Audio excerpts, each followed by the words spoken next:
Ramdan Effendi atau yang biasa disapa Anton Medan meninggal dunia pada hari Senin kemarin. Semasa hidupnya, Anton Medan dikenal sebagai preman yang kemudian bertobat hingga menjadi mu'alaf pada tahun 1992.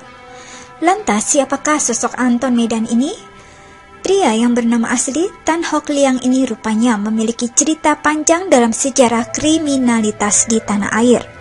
Anton Medan dikenal sebagai preman kelas kakap yang sudah bolak-balik dan tak kapok mendekam di balik dinginnya jeruji besi. Perjalanan Anton Medan dalam dunia kelam kejahatan sudah dimulai sejak usianya 12 tahun. Kala itu ia pertama kali mengenal dunia kriminal.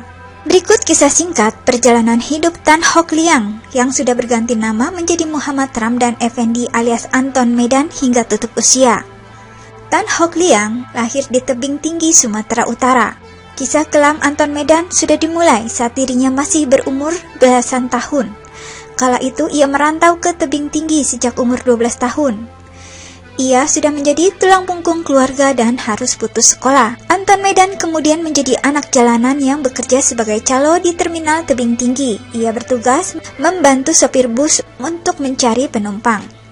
Namun suatu hari, Anton terlibat masalah dengan salah satu supir karena tak mendapatkan upah kerja yang semestinya. Singkat cerita, Anton memukul supir itu dengan balok dan membuatnya harus berurusan dengan polisi untuk pertama kalinya. Kejadian serupa kembali terjadi saat kembali pulang ke kota Medan. Anton kembali terlibat perkelahian dengan sopir bus dan dipukuli.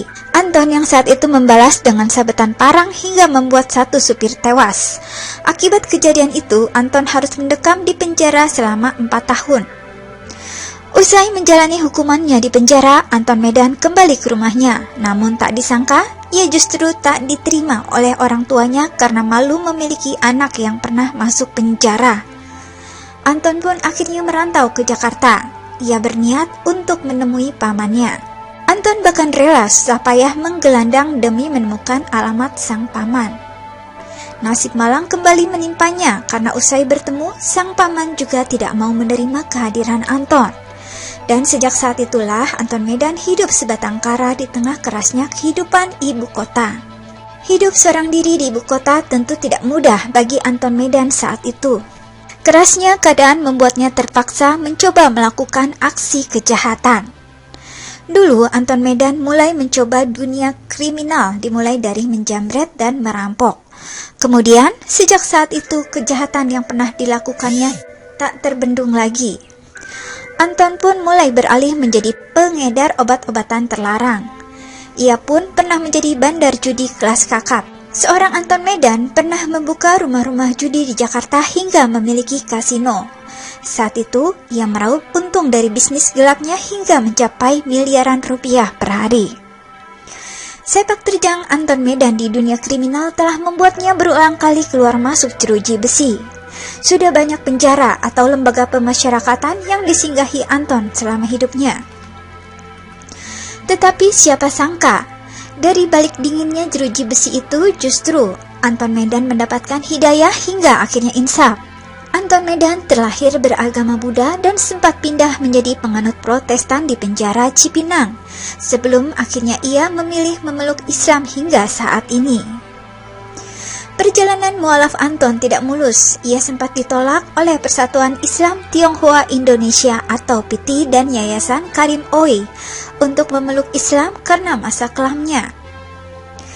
Namun Anton terus membuktikan keseriusannya. Pada tahun 1992, ia akhirnya resmi mengucapkan syahadat yang dituntun oleh almarhum Kiai Haji Zainuddin MZ, si dai sejuta umat. Sejak saat itu, penjahat kelas kakap itu berganti nama dengan Muhammad Ramdan Effendi. Setelah masuk Islam, Anton Medan mendirikan Majelis Taklim At-Taibin yang menampung para mantan narapidana dan pengangguran. Ia sengaja mendirikan Majelis Taklim untuk membina serta menampung para mantan narapidana dan pengangguran agar bisa kembali ke jalan yang benar. Tak puas dengan mendirikan Majelis Taklim, Anton Medan pun mendirikan pondok pesantren. Tujuannya adalah ingin mengabdi lebih banyak untuk masyarakat. Pondok pesantren ini juga membina para mantan narapidana dan pengangguran. Pondok pesantren milik Anton Medan ini berada di daerah Pondok Rajek, Cibinong, Bogor. Di dalam pondok pesantren, Anton mendirikan sebuah masjid megah dan unik dengan ciri khas Tionghoa yang dinamai Masjid Tan Kok Leong. Wakil Ketua Umum PT Arta Darmadi mengatakan, almarhum telah mengalami sakit sejak 3 bulan terakhir. Arta berujar, sejak mengalami sakit itu, Anton Medan tak lagi berdakwah. Saat beliau belum sakit, Ramadan tahun kemarin, beliau masih safari dakwah ke lapas-lapas dan tausiah dengan biaya sendiri, ujar Arta kepada wartawan saat ditemui di rumah duka. Ujar Arta menjelaskan, Arta mengatakan Anton Medan merupakan pembina narapidana se-Indonesia. Menurutnya, almarhum juga sempat mendirikan yayasan pesantren untuk para napi. Di yayasan yang didirikannya itu, para napi yang baru keluar dari penjara dibina agar menjadi lebih baik saat kembali ke masyarakat. Namun, yayasan tersebut tak lagi beroperasi sejak beberapa tahun yang lalu setelah kesehatan almarhum menurun. Menurut Arta, almarhum memiliki perhatian lebih kepada para napi sebab almarhum Anton Medan juga sempat mendekam di penjara dan mendapatkan hidayah di sana. Beliau ini kan terlahir dari keluarga miskin. Dulu beragama Buddha, pernah masuk penjara. Dari umur 12 tahun udah masuk penjara. Jadi selama 18 tahun 7 bulan, almarhum pernah dipenjara dan mendapatkan hidayahnya saat di penjara, kata Arta. Anton Medan menghembuskan nafas terakhir di kediamannya di wilayah Pondok Rajek, Cibinong, Kabupaten Bogor, Jawa Barat, pukul 2:50 waktu Indonesia Barat. Pihak keluarga sempat membawa almarhum ke RSUD Cibinong sebelum kembali ke rumah duka sekitar pukul 15:15 sore.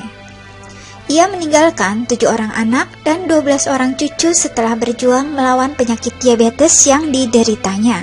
Anak almarhum, Deli Vicky Ramdhani, mengatakan bahwa almarhum merupakan sosok ayah yang luar biasa baginya. Ketegasan beliau, sayang kepada anak, mendidik anak-anaknya untuk mandiri dan fight sama hidup. Katanya sembari menahan air mata, mengungkapkan. Ia pun menjelaskan bahwa semua anak almarhum dimasukkan ke pesantren di berbagai daerah, termasuk dirinya. Rumah almarhum ini berlokasi tepat di samping pesantren At-Taibin yang didirikan oleh almarhum dengan dekorasi khas Tionghoa yang kental.